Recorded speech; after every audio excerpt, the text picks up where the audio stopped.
Examination hall के बाहर आते ही हमें वे क्वेश्चंस भी याद आने लगते हैं, वो प्रॉब्लम्स भी सॉल्व होने लगती हैं जो एग्जामिनेशन हॉल के अंदर हमसे नहीं हो पाती।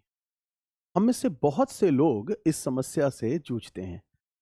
बाहर आते ही हम कहते हैं कि ओह, ये वाला क्वेश्चन तो मुझे आ रहा था, आई वॉज नोइंग दिस, पर वहां क्लिक नहीं किया। तो आइए आज समझते हैं कि आखिर वो कौन सा कनेक्शन है, वो क्या स्पेसिफिक बात है जिसको हमें ध्यान रखना है। और उसको अगर हम थोड़ा अवेयर रहेंगे उस बात से, तो शायद हमारा परफॉर्मेंस बेटर हो जाए, हमारी एफिशिएंसी बेटर हो जाए।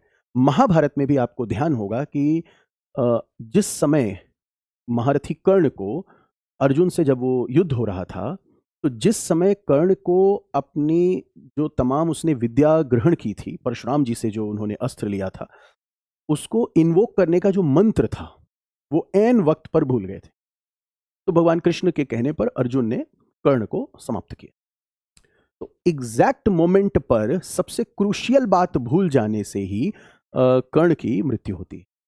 तो हमें ध्यान रखना है कि क्या ऐसा होता है जो प्रेशर सिचुएशंस में कुछ अलग हो जाता है, और जिसको कुछ टॉपर्स या जो ब्रिलियंट लोग हैं, जो हाई अचीवर्स हैं, वो इस बात को इंश्योर करते हैं कि उनके साथ ऐसा ना हो।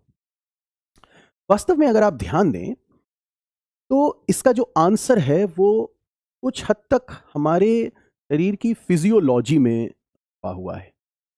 हम after all we are humans, and हमें स्ट्रेस होता है, हमें तनाव होता है। हम जब प्रेशर सिचुएशन में आते हैं तो हमारे माइंड और हमारे हार्ट का परफॉर्मेंस कुछ अलग हो जाता है। हम बने ही इस प्रकार से हैं कि जब भी कोई खतरा आए, कोई संकट आए, तो एक तरह का हमारे शरीर में फ्लाइट या फाइट, इस टाइप का हमारे शरीर में एक सिग्नल रिलीज होता है, और माइंड इस ये सर्वाइवल के लिए फिर प्रयास करने लगता है। तो हमारे इवोल्यूशनरी फेज का ये एक तरह से रिजल्ट है, उस डेवलपमेंट का ये रिजल्ट है। तो अब क्या होता है कि जब हम एग्जामिनेशन हॉल में जाते हैं, तो कई बार हमारा जो स्ट्रेस लेवल है वो जब हाई हो जाता है, हम प्रेशर सिचुएशन को हैंडल नहीं कर पाते हैं, तो जो माइंड और हार्ट का कनेक्शन है, याद रखिएगा, human mind is very strongly connected to the human heart, और वेगस जो नर्व है वो इस कनेक्शन को क्रिएट करती है। और हार्ट में भी एक छोटा सा माइंड होता है, ऐसे समझिए आप। और जो कनेक्शन है वो इस ब्रेन का या माइंड का हार्ट के माइंड के साथ होता है थ्रू वेगस नर्व। जब भी हम रिलैक्स्ड रहते हैं, काम सिचुएशन होती है, वहाँ हमारा जो हार्ट बीट है वो बहुत ही इवन होता है, बहुत ही स्ट्रीमलाइंड होता है, या ये कह लीजिए कि उसका जो पैटर्न है वो बहुत ही रिदमिक होता है। उसमें कोई सिग्निफिकेंट अप्स एंड डाउन्स नहीं आते हैं। हमारी हार्ट बीट बहुत रिदम में चलती है। ऐसे में जो हार्ट के अंदर माइंड है, वहाँ से जो माइंड में सिग्नल आता है, वो आता है कि हाँ ठीक है, एवरीथिंग इज इन कंट्रोल।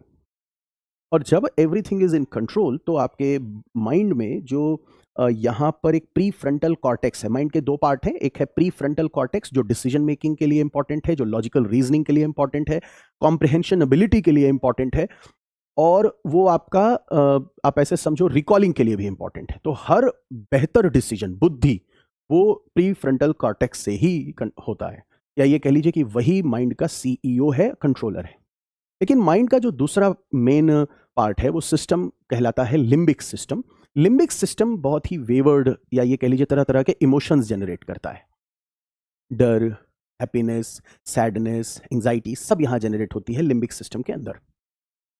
अब होगा क्या कि जब आप एक स्ट्रेसफुल एनवायरनमेंट में रहेंगे, जब आप तनाव फील करने लगेंगे, परेशानी फील करने लगेंगे, एंग्शियस हो जाएंगे, नर्वस हो जाएंगे, तो अ, आपका जो लिम्बिक सिस्टम है वो एक्टिव होता है, और प्री फ्रंटल कॉर्टेक्स को एक तरह से ब्लॉक कर दिया जाता है, तो चोक हो जाता है।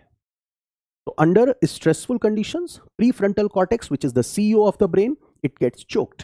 और यही कारण है कि ना आप सही डिसीजन मेकिंग करते हो, ना आप कोई कंटेंट रिकॉल कर पाते हो, ना ही आप कॉम्प्रिहेंशन आपका बेहतर हो पाता है, प्रॉब्लम सॉल्विंग नहीं हो पाती है। तो whether it is JEE paper, whether it is UPSC, UPSC का मॉक, प्री, मेंस, हर जगह कोई भी आप एग्जाम दे रहे होंगे, यहाँ तक कि आप देखेंगे कि क्रिकेट मैच में भी कई बार टीम्स, जो प्लेयर्स होते हैं, वो फाइनल मैच में आकर परेशान हो जाते हैं। साउथ अफ्रीका की जो टीम है, उनको कहा जाता है कि दे आर चोकर्स। एकदम की मोमेंट में आकर वो सब पूरा टूर्नामेंट अच्छा करेंगे और लास्ट में आकर वो फंस जाते हैं। तो इसको इंश्योर करिए, कितना भी स्ट्रेसफुल एनवायरनमेंट हो, उसको हैंडल करने को थोड़ा सा सही तरीके से हैंडल करने की आदत डालिए। ये कैसे इसका समाधान होगा, ये मैं किसी अगले वीडियो में बताऊंगा। Thank you so much.